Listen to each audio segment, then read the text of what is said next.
तबे स्टार्ट करबा। Yes, madam. Okay तो तमे मैं तुमको फास्ट सेशन में एटा देखैथिले डायग्राम टा के बुझी पानो। तमे डायग्राम टा देखैथिलो फास्ट हाफ रे मैं ना जॉइन मैडम करला देखिए। देखैथिलो। ना ना ना।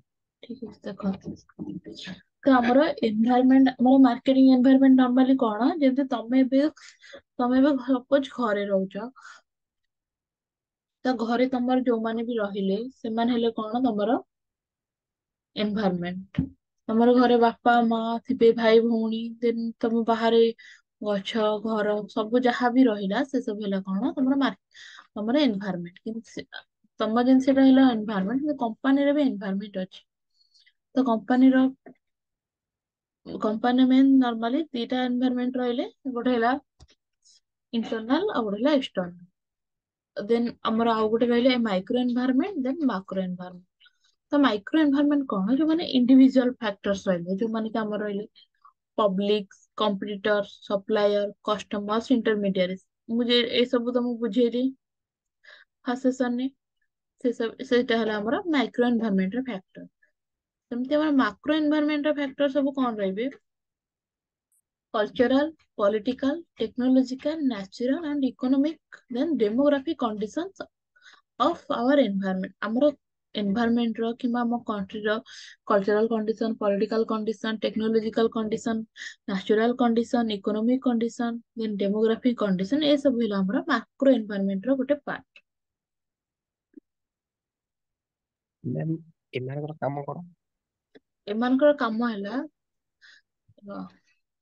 ତମ ଏମାନେ କଣ ଆମକୁ ଡାଇରେକ୍ଟଲି କିମ୍ବା ଇନଡାଇରେକ୍ଟଲି ଆମ ଅର୍ଗାନାଇଜେସନ ସକ୍ସେସ ଆଙ୍କ ଉପରେ ହିଁ ଇମ୍ପାକ୍ଟ ମାନେ ଆଙ୍କ ଉପରେ ହିଁ ଡିପେଣ୍ଡ କରେ। ତ marketing ଏନଭାयरनमेंट refers to all internal and external factor which directly or indirectly influence the organization decision relating to marketing activity। ତ ଆମର ଅର୍ଗାନାଇଜେସନ ମାର୍କେଟିଂ ଆକ୍ଟିଭିଟି ଯାହା ବି ରହିଲା ପ୍ରମୋସନ ରହିଲା କିମ୍ବା ପ୍ରାଇସିଂ ରହିଲା ସେ ସବୁ ଯୋଉମାନେ ଇନଫ୍ଲୁଏନ୍ସ କରନ୍ତି ସେ ସବୁ ହେଲା ଆମର ଏଇ ସବୁ ଫ୍ୟାକ୍ଟର ମାନେ ଯେମିତି ସପୋଜ ତମର ପ୍ରାଇସ୍ ଟା କେତେବେଳେ ମ୍ୟାଟର କରିବ ଯେତେବେଳେ କି ଆମ କଣ୍ଟ୍ରିର ଇକୋନୋମିକ କଣ୍ଡିସନ ଟା ଭଲ ଥିବ। ଯଦି ଇକୋନୋମିକ କଣ୍ଡିସନ ଭଲ ଥିବ ସେତେବେଳେ କଣ ଲୋକମାନେ ସବୁ ପ୍ରଡକ୍ଟ କିଣିପାରିବେ ସେତେବେଳେ ପ୍ରାଇସିଂ ବି ଠିକ ରହିବ। ଯଦି ଆମ କଣ୍ଟ୍ରିର ସପୋଜ ନ୍ୟାଚୁରାଲ ରିସୋର୍ସ ଟା ବହୁତ କମ ରହୁଛି ତ ସେତେବେଳେ କଣ ହବ ଯେତିକି ବି ଲିମିଟେଡ ନ୍ୟାଚୁରାଲ ରିସୋର୍ସ ରେ ପ୍ରଡକ୍ଟ ଗୁଡାକ ହବ ସେ ସବୁର କଣ ରହିବ ଅଧିକ ପ୍ରାଇସ୍ ରହିବ କାରଣ ସେତେବେଳେ ଡିମାଣ୍ଡ ଅଧିକ ଥାଏ କିନ୍ତୁ ତା ହିସାବରେ ଆମ ରିସୋର୍ସେସ୍ ନଥାଏ। ସେଇଟା ବି ଗୋଟେ ଫ୍ୟାକ୍ଟର ଆମ ଅର୍ଗାନାଇଜେସନ ସକ୍ସେସକୁ ଆଫେକ୍ଟ କଲା। ସେମିତି ଆମର ଯଦି ଆମେ ଯାହା ସହିତ କାମ କରୁଛେ ଆମର ସପ୍ଲାୟର ରହିଲେ କଷ୍ଟମର୍ସ ରହିଲେ ରିସେଲର ରହିଲେ ଯଦି ସେମାନେ ତାଙ୍କ କାମ ଠିକ ସେ ନ କରିବେ ଆମ ସହିତ ତ ତା ଦ୍ଵାରା କଣ ଆମର ସକ୍ସେସ ରେ ବାଧା ସୃଷ୍ଟି ହବ। ଆଉ ଆମର କଣ ସବୁ ମାର୍କେଟିଂ ଏନଭାୟରନମେଣ୍ଟ ଟା ଅଲୱେଜ ଡାଇନାମିକ ଡାଇନାମିକ ମିନ୍ ସବୁବେଳେ ଚେଞ୍ଜ ହୁଏ ତ ଆମେ ଆମ ଅର୍ଗାନାଇଜେସନକୁ ଏମିତି ଫିଟ୍ ରଖିବା ଦରକାର ଯୋଉଟା କି ଆମେ ସବୁ ଚେଞ୍ଜେସ କୁ ଆଡପ୍ଟ କରିପାରିବୁ।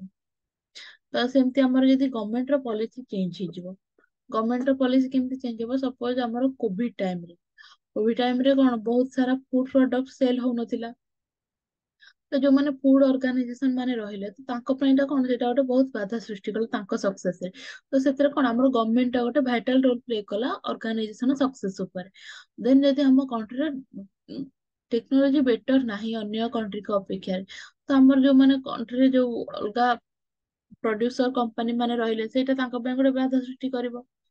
ଦେନ ଇକୋନୋମିକ କଣ୍ଡିସନ ଯଦି ଭଲ ନଥିବ କିମ୍ବା ଆମ କଣ୍ଟ୍ରିରେ ବହୁତ ସାରା ସେମ ପ୍ରଡକ୍ଟ ସେଲ ହଉଥିବ ଯୋଉଟା କି ଆମେ ସେଲ କରୁଛେ ତା ଦ୍ଵାରା କଣ କମ୍ପିଟିସନ ଟା ବଢିଯିବ କମ୍ପିଟିସନ ଯେତେବେଳେ ବଢିବ ତମର କଣ ସେତେବେଳେ ହବ ତମେ ତମ ନିଜ ପ୍ରଡକ୍ଟ ଟାକୁ ଆଉ ସେଲ କରିପାରିବନି ମାର୍କେଟରେ ଯୋଉଟା କି ତମର ରେଭିନ୍ୟୁ ଜେନେରେସନରେ ସେଇଟା ଗୋଟେ ବାଧା ସୃଷ୍ଟି କରିବ।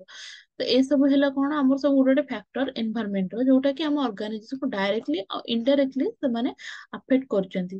ଆଉ ଯାହାବି ଆମ ଅର୍ଗାନାଇଜେସନରେ ଡିସିସନ ନିଆହବ ଏଇ ସବୁ ଫ୍ୟାକ୍ଟରକୁ କନସିଡର କରିକି ହିଁ ଡିସିସନ ନିଆହବ। ବୁଝିପାରିଲ ଏସବୁ କାମ କଣ? ଆଜ୍ଞା ମ୍ୟାଡ଼ାମ।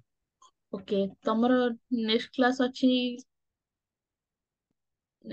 ଅଛି ନା ଆଜିର 12ଟାରେ ଆଜ୍ଞା ଅଛି ତ ମ୍ୟାଡ଼ାମ। କିଏ ହଁ ଅଛି। ତମମାନେ ଜଏନ୍ ସେଇଟା କରିବ। ତ ଆମର ଏଇ କ୍ଲାସ ଟାକୁ ଏଇଠି ଏଣ୍ଡ କରିବା ଆଉ ସମସ୍ତେ ରେଗୁଲାରଲି କ୍ଲାସ ଜଏନ କର ଯେତେବେଳେ ବି କ୍ଲାସ ହଉଛି ସମସ୍ତେ ଜଏନ କର ଆଉ ଟାଇମଲି ଜଏନ କର। ଠିକ ଅଛି, ଥ୍ୟାଙ୍କ ୟୁ। ଠିକ ଅଛି ମ୍ୟାଡ଼ାମ।